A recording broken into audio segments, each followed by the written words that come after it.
Olá pessoal, eu sou a professora Jaqueline Maier. A professora Fabiana resolveu com vocês a peça e a questão 1.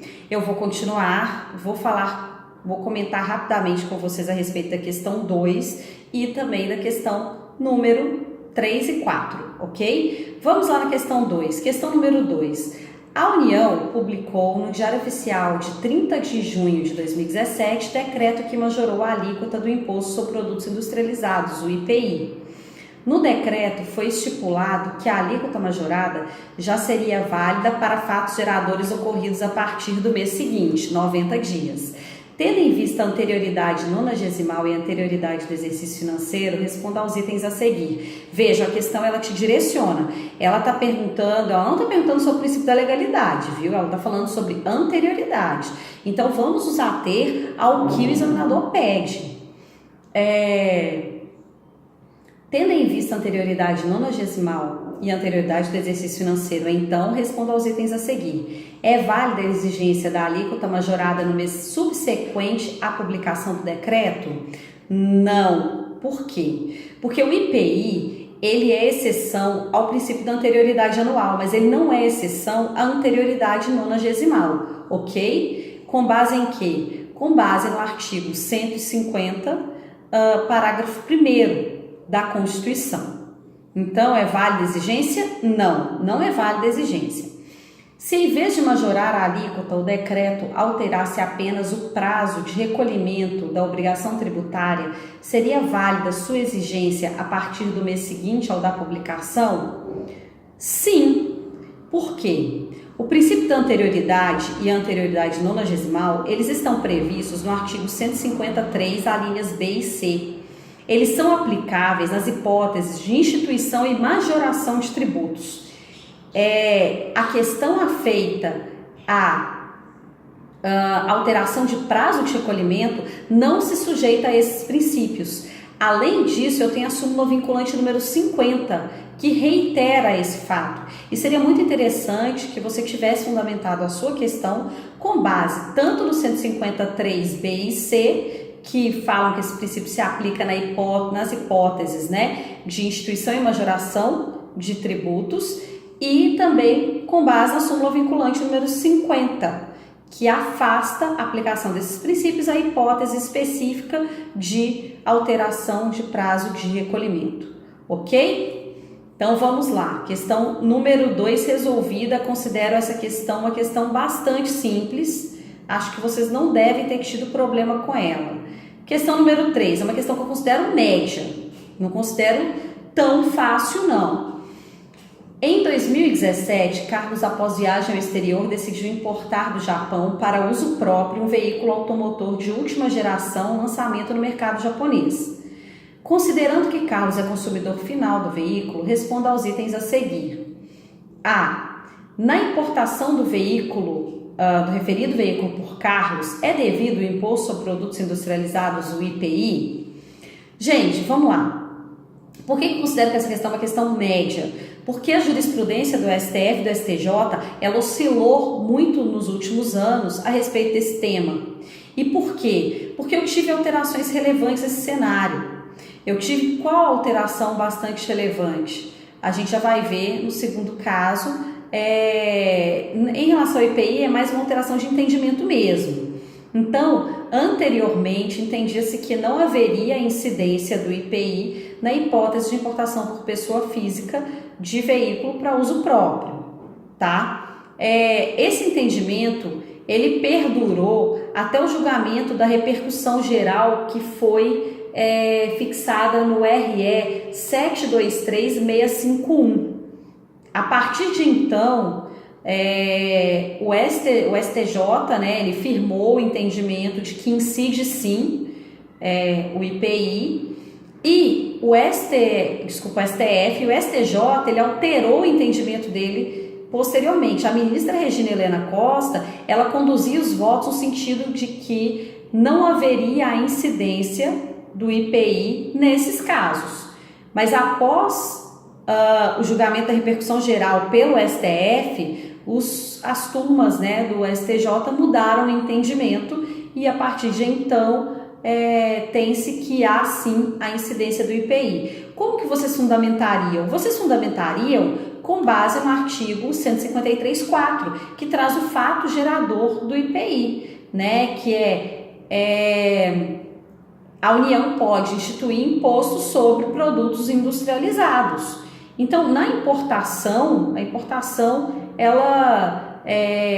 de produto industrializado, ela não é modificada pelo fato de ter sido realizado por um não contribuinte do imposto, que não contribua com o imposto com habitualidade, tá? Que não seja um industrial. Então, assim, independente do tipo de pessoa que realiza a importação de produto industrializado, independente da finalidade que vai ser dada àquele bem, incide o imposto, tá?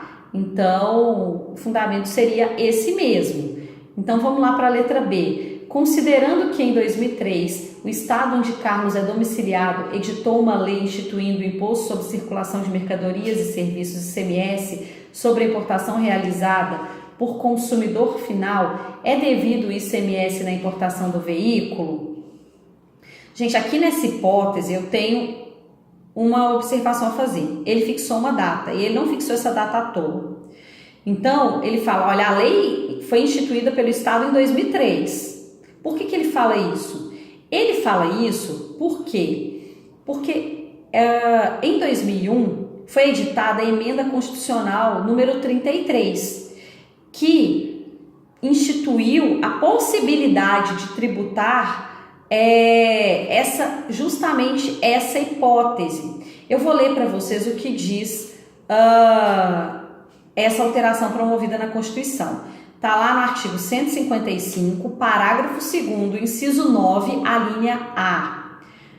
O ICMS incidirá também sobre a entrada de bem ou mercadoria importados do exterior por pessoa física ou jurídica, ainda que não seja contribuinte habitual do imposto, qualquer que seja a sua finalidade, assim como sobre o serviço prestado no exterior, cabendo o imposto ao estado onde estiver situado o domicílio ou o estabelecimento do destinatário da mercadoria, bem ou serviço. Como a lei é posterior à emenda constitucional que inseriu, né, essa linha aqui, não há dúvidas de que o ICMS incide também nessa hipótese. A confusão que poderia ser feita o aluno ele poderia bater o olho, não achou resposta, ele vai recorrer às súmulas. E ele achar a súmula 198 do STJ, que fala sobre a não incidência do ICMS na importação por pessoa física de bem para uso próprio, tá? Então, nessa hipótese, o aluno ia errar. Fatalmente, ele ia errar. Por quê? Essa súmula, ela foi editada antes de 2001, antes da emenda constitucional.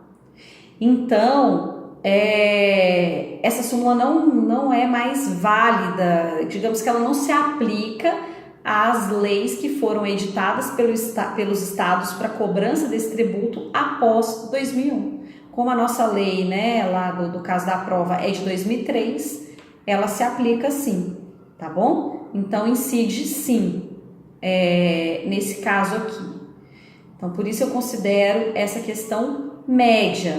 Vamos para a questão 4, que aí nesse caso eu já considero ser uma questão difícil, ok? A pessoa jurídica XYZ é notificada pela União para que proceda ao recolhimento do crédito fiscal, tenta colocar seus bens em nome de terceiros. Ciente do fato, a União requereu medida cautelar fiscal. Dias depois do deferimento da referida medida, veio a ser definitivamente constituído o crédito tributário da União contra a pessoa jurídica XYZ e 90 dias após a constituição definitiva do crédito, a União propôs a execução fiscal. Diante de tal quadro fático, responda aos itens a seguir. Essa questão ela quebra um pouco com aquele paradigma de que para responder à prova de tributário eu consigo resolver a prova de tributário com base apenas na Constituição e no CTN, porque aqui eu tinha exigência de legislação específica. Então os alunos que bateram o olho e falaram tenta colocar seus bens em nome de terceiros e correram lá na presunção de fraude, no caso de alienação ocorrida após a inscrição de débitos em dívida ativa, errou essa questão, infelizmente. Essa questão, ela dependia de conhecimentos de uma lei específica, que é a lei da medida cautelar fiscal, a questão da dica. Ela não deixa isso em aberto, não, que é a lei 8397 de 92. Eu estou olhando aqui para minha cola, viu, gente? A professora não sabe tudo de cor. Então vamos lá. Linha A. Foi correto o procedimento da União ao ajuizar a medida cautelar fiscal antes de definitivamente constituído o crédito tributário? Sim, porque há a previsão de medida cautelar preparatória. Para isso, basta que a União demonstre haver o fumus boniuris e o periculum in mora, conforme os artigos 2º e 3º da Lei 8397 de 92, para que a medida cautelar fiscal seja deferida. Então, foi correto sim. Letra B. Foi adequado o prazo dentro do qual a União ajuizou a execução fiscal? Não. Porque no caso da medida cautelar fiscal preparatória, ou seja, aquela que antecede a propositura da execução fiscal, ela obriga o contribuinte, o fisco, a ingressar com a execução fiscal num prazo de até 60 dias a contar do deferimento da medida cautelar. E aqui na questão ele deixa muito claro que isso aconteceu muito depois desse prazo. Olha só, requereu medida cautelar, dias depois do deferimento da medida cautelar, veio a ser definitivamente constituído o crédito tributário. E somente depois de 90 dias da constituição do crédito foi que a União propôs a execução fiscal. Portanto, está completamente fora do prazo, ok? O prazo é de 90 dias, conforme artigo 11 da Lei 8397 de 92. Tá bom? Então, a resposta foi adequada? Não, porque o prazo é de 60 dias e não de 90 dias, como a questão deu a entender. Na verdade, o prazo que a Fazenda utilizou ali foi muito superior, porque foi depois ainda da constituição, que aconteceu do crédito, que aconteceu depois do deferimento da medida cautelar. Ok? Eu espero que vocês tenham ido bem. Eu me coloco desde já à disposição para ajudá-los, eventualmente com dúvidas sobre a prova ou, no caso de um eventual recurso. Eu e a Fabiana nos colocamos à disposição de vocês. Estamos na torcida para que tudo dê certo, para que vocês sejam aprovados e estamos aqui para o caso de dúvidas, ok? Gente, muito obrigada, bom domingo, espero que vocês tenham ido muito bem.